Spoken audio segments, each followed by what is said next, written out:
আমি কাঁঠালের তরকারি কিভাবে রান্না করি সম্পূর্ণ রেসিপিটা আপনাদের সাথে শেয়ার করছি।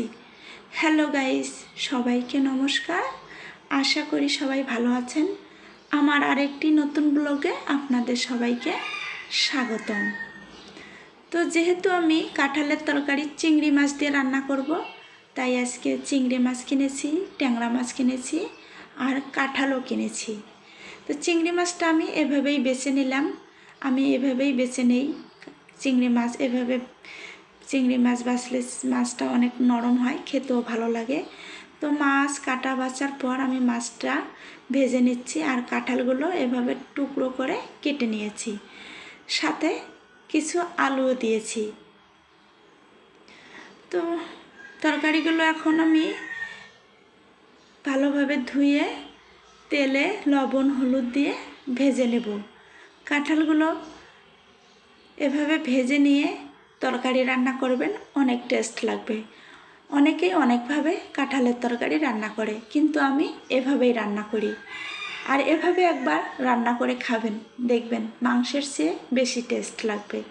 তো কাঁঠালগুলো আমার ভাজা হয়ে গেছে। এখন কড়াইয়ে সরিষার তেল দিয়ে জিরা, পাঁচফোড়ন আর তেজপাতা কয়েকটা গোটা মশলা দিয়ে আমি এখন তরকারিগুলো দিয়ে দেব।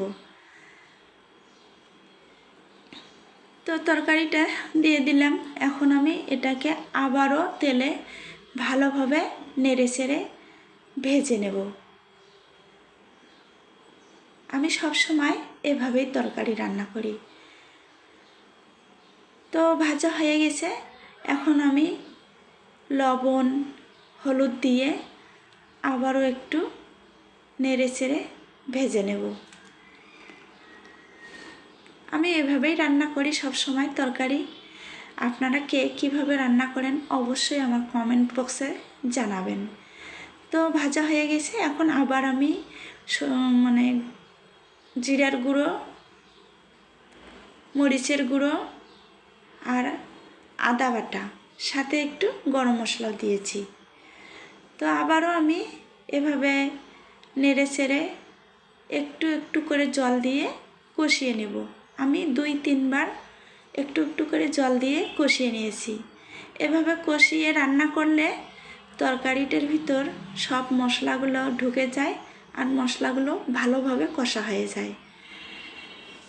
আর তরকারি যত কষাবেন অত টেস্ট, অত ভালো লাগবে। তো এভাবেই আমি কষিয়ে রান্না করলাম। এখন আমার তরকারিটা কষা হয়ে গেছে। একটু ঝোলের জল দিয়ে আমি ভাজা মাছগুলো দিয়ে দেব।